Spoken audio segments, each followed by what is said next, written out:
Hello everyone and welcome back to another episode of my Out of the Park Baseball 21 series with the now Colorado Rockies. And so we're getting into kind of very exciting territory here in our first season.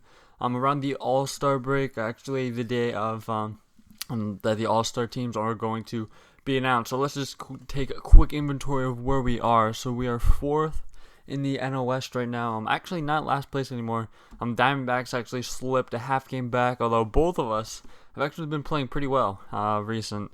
Opposed to, the other team's division, which like the Padres and Giants aren't playing particularly well currently. And you notice that I actually skipped past the amateur international free agent signing period, and that's something that I did a lot in the Tigers series, and something that I think I'm going to just continue to do a lot of now. I mean, I looked at all the players that were available, and I mean, none of them were even worth like taking a look. Even maybe we should bring this guy in. Because his OSA ratings look decent. Even compared to our scout who doesn't like him that much. Maybe it'd be worth bringing him in. But I mean that just wasn't the case. And I mean that's kind of something I've been pretty disappointed with this game, because the game is becoming more and more international by the year. With those kind of international amateurs, eventually coming up. Usually coming up young, like in the case of like Juan Soto, Fernando Tatis, guys who are young stars in the game currently. So that's kind of disappointing. Usually, you can find some pretty good players there, and especially in the international free agents in the offseason as well. So that's one of my kind of main gripes with the game this year. It seems like they've severely toned back the kind of players who are available, through those kind of routes in this game. But that's just kind of my 2 cents about it. Don't want to dwell too much about that, because we are past that at this point in the game. So now that we're, kind of here, let's go ahead and just do the first thing that we have to do here, which is, just check on the All-Star teams, see if any of our guys made it, just to kind of it's interesting to see a little bit, and then we'll also look at the future game rosters after we're done with this. So looking at the National League, I don't see any starting pitchers, which of course I'm not too surprised with. But I would expect we have some guys yet, but we have Nolan Arenado here who has made it, and Daniel Murphy has also made it, and he's been hitting the ball very, very well throughout this season. So, he could be a possible trade candidate. I'll definitely get into that later, probably right after I go over these teams, who's going to be trading stuff, because, this is going to be that episode. This is going to be the trade deadline episode of this first season. So, we're going to be having a lot of tough decisions to make, because, we're out of the race. And, we'll have to see who we want to go ahead and move to try to get some assets for the future.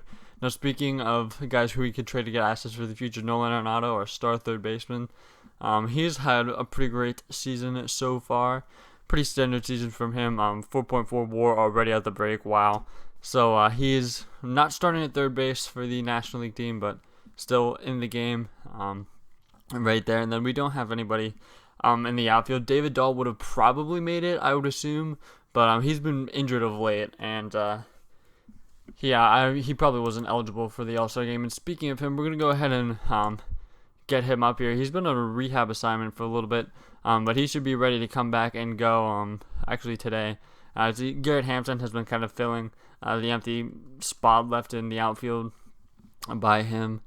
I'm not being up, but we're going to go ahead, and I think we're going to send down Sam Hilliard, because he just hasn't been good in his at-bats in the majors, when, he's been up, kind of replacing the outfield injuries that we've had, including Charlie Blackman, who is back now, though. So, getting back and healthy, it looks like. So we went over the All-Star teams. Now quick go over the futures game, which, probably won't have someone in here. Just because, our team doesn't have the most depth. But I see a guy right here, Ryan Rollison, the guy who's probably pretty major league ready. I mean, he's 23. He's a 2-star player at this point. Doesn't have a really high ceiling, but I'm definitely interested in, at least seeing what he has. He's up to 66 in the top 100, which is interesting, because I believe he was number 100. At the start of the season, looks like he's moved up a little bit, kind of with his performance that he's turned in so far. And I don't see anyone else, which is not surprising, and I don't think, we don't have anyone else. So that's going to kind of close out for going over the All-Star teams. Now we're going to go ahead and not do that, but we're going to go ahead and I want to look at kind of salaries and we're going to kind of look at who we're really focused on moving this year. So again, we're kind of middle of the road, payroll team, not, a huge big market team, but also not, kind of having the money of a small market team. The Rockies in general have had pretty good support, throughout their existence. They're always usually top 5, top 7, something like that in attendance every year when you're allowed to attend baseball games. But yeah, so, they usually have pretty great fan interest. So, I think we should be able to kind of carry our budget still and maybe, even get it up higher when we're contending and, drawing in fans and stuff. So, Nolan Arenado, he's got a long-term deal, but of course we're going to still be looking to move him. He's 29 and definitely don't want to try to trade him by the time his skills are starting to decline. Guy like Blackman, I don't think you can really trade him. He's a player opt-out after next year. And I honestly don't know if we'd be able to get a ton for him. So not too concerned about that. But guys who I probably am going to try to move, Wade Davis. He's been pretty poor this year. But he has a team option next year. I think if a team is very desperate to kind of get a bullpen help, that he could, be a guy who fills in that role. Guy, we'll probably have to eat a lot of the salary, but hopefully we get a decent prospect if we are eating that salary. And then Jake Mcgee, probably want to, try to trade him if we can. Brian Shaw, I probably won't be able to move him, but he might try to. And Daniel Murphy is a guy who I believe I'm going to trade to. He's a veteran bat, a great veteran bat at that. At this point, can't really play much second, can't really play much outfield anymore, but, decent guy at first base. Maybe we trade him to an American League team and he just slots in and just the bat for them.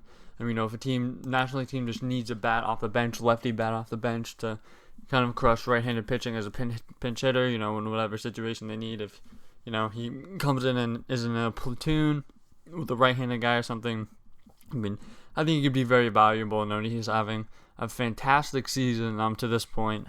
So I definitely think we won't have much trouble moving him. Ian Desmond probably won't be able to move him. But, I think I'm going to try.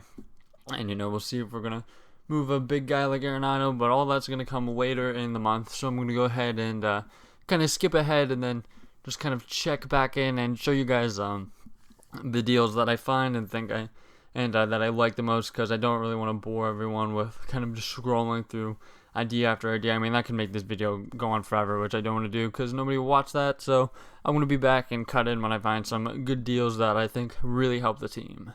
Okay, so the first deal that we're going to make here is on July 20th, and it's a pretty small one, or one of the smallest ones that we're going to be making this year. Most likely, and this is Wade Davis. No, he's the best of the overpaid relievers.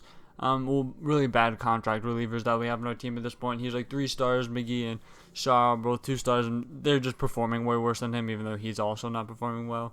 But we're going to be making a trade with the Chicago White Sox here, and Davis is also the highest paid of those guys, so maybe his value is the worst technically, but I'm not going to calculate that all out. But we're going to be making a deal here that, not very big. Davis, he's a team option next year, so this is last year. Lurie Garcia, he's also a team option next year, so this is his last year under contract technically. And he's making about $3 million a year. Davis, of course, we're going to be eating half of the money on this. And this, just kind of a small deal that doesn't really help teams out, but just kind of gives them new opportunities. Like the White Sox have a few young young infielders that are pretty much major league ready in the minor leagues. And they're all kind of old-ish, 23, 24. And to me, this deal that they offered kind of just speaks to the fact that they want to get those guys into the lineup, as a backup infielder, which is what Garcia was. Maybe give them some starting at-bats like Tim Anderson. I don't know why I said Garcia. He hasn't even been starting for the White Sox at shortstop. Maybe he slides in the second base. Maybe Yolmer Sanchez, who they have been starting at shortstop, he slides in the second base. They just have a bunch of young infielders that I think they want to give more playing time to. And that's kind of why they're doing this deal for Garcia. It barely even improves our money. Our money still will be negative after this. After if we trade Arenado, then our money would be really positive. But or even like a guy like Daniel Murphy. But again, kind of a small trade, doesn't really shake up our money that much. Just kind of swap guys. We don't really have much infield depth, so maybe Garcia gives us some infield depth. I mean, I have no idea what I would do if one of our infielders goes down long term. So maybe Garcia comes in and fills that role. Maybe he stays on the major league roster. He probably will after we trade Murphy, and if we end up dealing Arenado. So, and this not much of a big deal, but this is going to be the first trade we're making of trade deadline season, and it is completed. Alright, so the second deal we have here involves another one of our bad contract relievers. This one, Jake Mcgee, who is a lefty, which is kind of important to note because, this time in Major League Baseball, there aren't a great number of, lefty guys who are just, middle relievers and that are pretty quality. So, I know Mcgee has had a bad season and his FIP is probably a little better than his ERA suggests. And the Cardinals are kind of a middle road team, kind of out of it. Not that out of it. They still maybe have an outside chance of the playoffs at this point. This is just basically a nothing deal. They're trading a veteran righty reliever who I don't think has had, he doesn't have much major league experience. So, he's going to come over to us. He doesn't make much. And, Mcgee kind of, getting paid a decent bit. But, they just need a lefty in their bullpen to kind of, solidify things. Maybe, they end up making a little bit of a run. They play better. Maybe a lefty reliever is a big hole in their team. So this, just kind of another one of those nothing deals that improves our money a bit. And that's really all we're trying to do here. And basically, we're not getting anything in return. They're just, and they have more than enough budget space. They're pretty, not saying there's not the biggest baseball market, but, it is a big baseball market, not the biggest media market in general. But, they sure do love the Cardinals, and they have quite the budget space, so this is going to really affect them at all. You see they have a ton of budget space left, so we're going to go ahead and do that deal. Alright, so we're here a few days later, and we actually have a surprise trade. So Charlie Blackman is not really someone that I was really even looking to trade, but I actually kind of changed my mind after pretty much two things. The first was that Daniel Murphy, I just couldn't find any trades that I liked for him. He's hitting extremely well, and I don't know if it's just like the Coors effect and teams are afraid that when he's outside of that kind of environment that he just won't be hitting nearly the same, or a bunch of contending teams just don't have a spot for him in the field maybe to put that bat. But I just couldn't find any deals for Daniel Murphy that even made any sense. I was getting a whole lot of nothing. Like, none of the trades were even semi interesting to make. But Charlie Blackman, so after that I was like, what's another veteran piece that I could do? And I, tried to trade away, more of the bad contract relievers that we have, and Brian Shaw just isn't going to be able to be movable. So I thought, alright, so Charlie Blackman, he is under contract for a few more years. After next year, he's the player opt-out, which, he probably won't take because I don't think he could find the same money anywhere else. Because, after that, he's making 21 again, and then he has a player option for $10 million. And another factor I'm thinking into is like, okay, so we're a National League team, and, in this universe, there really is going to be any DH, at least not yet. The league progression could choose that, but I'm not sure if it will. But he can't play the field for a National League team, at least not for much longer. Now in right field, he's okay enough, I suppose. You can still throw him out there and, whatever. He's going to be a little bit below average, but, after this year, I'm sure his ratings will continue to decline. He's still a pretty good bat, so if we could find, a team that's a pretty good match for him, maybe a team is just desperate for a bat, and we found that team. So a team that we made a deal with before, the Cardinals, for a bullpen arm. Now the Cardinals, could use another bat. Dylan Carlson, he's not quite ready to come up yet. He's 21, and he hasn't gotten any major league experience yet. He is in AAA, but it doesn't appear that they are ready to move him up yet. So they want another bat, and they want to make a push for this championship now. As you can see, they're in the win now mode, and they really want to contend. So Charlie Blackman is the player we're offering, and kind of just a throw-in minor league first baseman who'll be a career minor leaguer. And these pitching prospects didn't intrigue me too much, and I thought, this is pretty good value for a guy like Charlie Blackman. Now, these guys are fly ball pitchers, so I'm interested to see, how they do in cores, but their ratings are very good. Helsley here, good stuff, good movement, great fastball, plus fastball, throws a cutter and a curve. Also there's a changeup that's below average, but I like his ratings, and I think, hopefully he can develop into a good guy. He's 26, so, kind of late in the game. Developing, and the Cardinals have a slew of young pitchers. Like, this guy was just called up. They have Alex Reyes, who's in the minor leagues right now. So, I mean, they have quite the pitching depth. And speaking of pitching depth, the other guy we're going to get this deal is Junior Fernandez. Now, I'm looking at him as a possible starter. He has 3+ pitches, those great stuff. I mean, control's a little lacking. But, 35 stamina, I think, maybe he could eke into a starter role in the future. Not quite sure on that. And then Helsley, I also forgot to mention this. He's 45 stamina. I think he could fit into a starter role too. So that's kind of what I'm looking at them as. But, worst case scenario, I think, hey, we get 2 stud relievers right here. And that would be fantastic. Or at least 2 very above average relievers.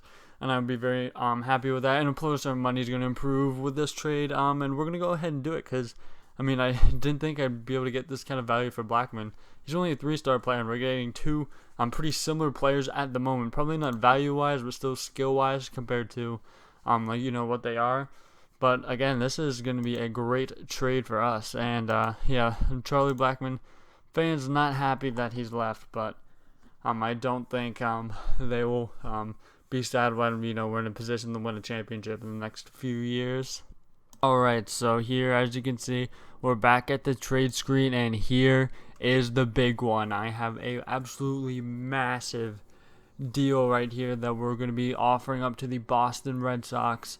And first, I want to quick explain just why I actually am going to deal Nolan Arenado in this first season. So, of course, in real life, he requested that trade because he felt like the team, wasn't really contending or trying to contend with the offseason moves they made. They didn't make any moves in the offseason, and the way he sounded, it sounded like, when he signed that extension, the front office, said, hey, we're committed to putting out a contending team out there on the field. Your prime, probably isn't going to be for that much longer, and, we're going to take advantage of that, and we want to be, a contending team in that time. And with those moves, it just didn't look like that, so he ended up requesting that trade out of Colorado to a contending team. And so that's, that first reason why, because in real life he actually did request this trade and wants to remove. Now, in real life, because of the pandemic, don't know how realistic that trade's going to be for him, at least this year. Maybe they make that deal next year. But in game, the main reason why I think this trade makes a lot of sense is because of his contract situation. So, of course, he's signed under contract for a long time until 2026 is when this contract runs through. $35 million is how much he's making for most of it, but the key thing here is that player opt-out after next season. Now, through my time of playing OOTP, through this season, last year's game, a lot of times I see him opt out of this contract, especially if he stays with Colorado through that 2021 season. Now, this is, of course, the main reason because, after this season, we have one more year of him, and I fear, if we do, keep him through that 2021 season, he doesn't stay under that contract, and, he leaves and we just get nothing in return. Well, we don't get nothing. We get a compensation pick, because he signs with another team. So that would be a first-round pick, but, I'd rather get more than one player. Maybe we get 2 players at first-round value. Maybe we get, a few players who aren't first-round value, but, a few very solid players. And the other thing is, I don't want to deal him next season because, then, his trade value is a little more murky because, he does have that long extension after. But, there is the possibility of him opting out. So, next year, we trade him and we get kind of lower trade value because, maybe he's viewed as a rental because, people think he's going to opt out, and he very well could opt out, if he's not in a great winning situation. Maybe he, just wants to test the market and find possibly a better situation, possibly, make some more money. I've seen him opt out quite a bit in this game. See if we offer him extension, things too early to talk. But, I've seen very well, times he opts out and then he makes like 45 million. If he has a good 2021 season, very likely chance he opts out. We'll, see what happens. Definitely going to keep an eye on that. Now that he's not going to be on our team, but in this contract, we are going to actually kind of retain a decent amount of that money, just because I couldn't find any deal where we don't eat a lot of the money, because I guess teams just don't have the budget space available at this time, especially the trade deadline, to make a deal like this where they're acquiring a great player but also acquiring a lot of salary. And we're going to be moving him over to the Boston Red Sox. Now you might be thinking why I would be wanting to trade him to the Red Sox. Right now I'm not a contending team. Their pitching is absolutely awful in real life, but this Red Sox team in this year's game, at least in this OOTP universe, is actually pretty good. They're second in the division, literally right behind the Yankees. I'm not going to go to that screen because I don't want to lose this pretty deal and have to go back and find it.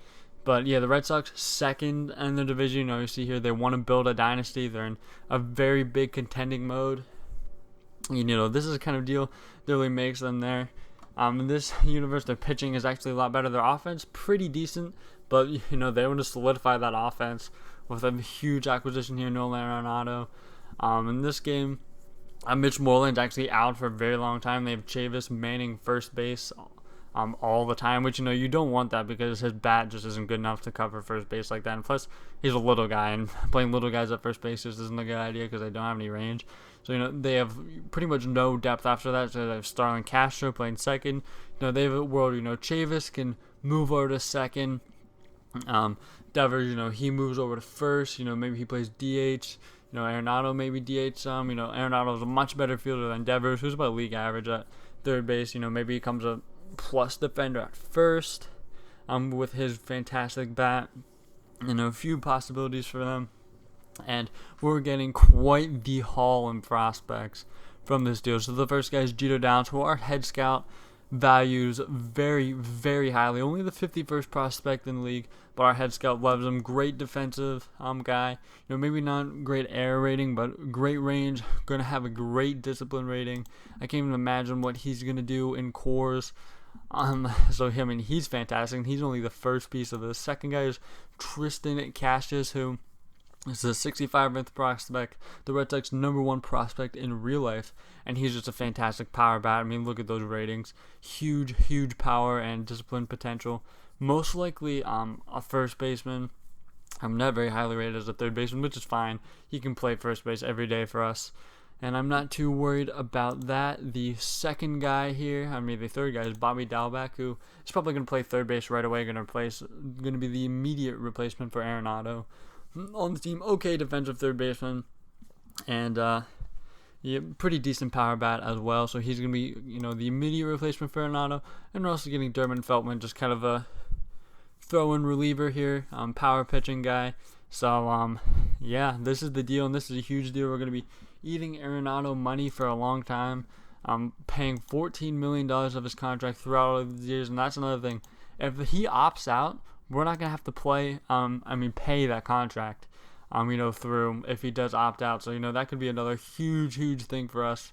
And this is a fantastic trade, and also one of the most interesting trades I've ever made in this game. So we're going to go ahead and complete it, and the fan reaction is going to tank after Arenado leaves. Just know it only goes down to 80, so that's whatever. But we're going to go ahead and, actually we're probably going to just go with Larry Garcia for now, just because that's what we have to do. Jeter Downs, he did get some major league time, but we're going to be sending him back down for now at least. And then, we shook up our team a bunch, so we're going to go ahead and see how this plays out after the shake-up trade proposal. Not interested in any more trades. We did quite enough trading today, and so here's how it is going to shake out after all the trades we made. Of course, no Arenado in the lineup now, no Blackman in the lineup now. So, Trevor Story is definitely our probably our best hitter at this point. Him and Dahl Murphy are the main parts of our lineup. Ryan McMahon is actually playing third for now, which is fine. He could use the experience there, since he's probably more of a corner infielder anyway. And second's more an experiment with him. Brendan Rodgers is manning second every day. Larry Garcia will probably send him down at some point. And Dahlback will take over at third. McMahon, maybe backup infielder, something like that. But yeah, this is what we're going with. And then Zach Bornstein, he's actually just raking in AAA. So, decided, why not? We're going to call him up. Decent ratings. 30-year-old at this point, getting his first major league experience. So, see maybe what he can do. If he could be maybe a late bloomer of sorts. But, anyway, after kind of going over the team, that's going to do it for the episode. Huge trades. The episode definitely going to shake up the future of this team. And I'm very interested to see how it plays out. And also, I want to say a quick thank you for all the support that I got in the first episode of the series. Maybe not as many views as the Tigers first episode got, which is my most viewed video by far. But all the loyal subs that I've kind of had throughout that series, kind of coming out, showing their support, telling me what their support with kind of comments. Definitely love that sort of thing. And we actually hit 100 subs, which is pretty cool. But again, all that kind of stuff is just in the back burner. It's great to see that kind of support for this kind of thing. But all in all, I'm just playing this game and posting it just because I enjoy it so much, and just kind of want to share it with other people. Which is the most important part. As I really love doing this series and playing this game, and sharing with other people just makes it even better. So thank you guys for watching. I'll see you guys next episode.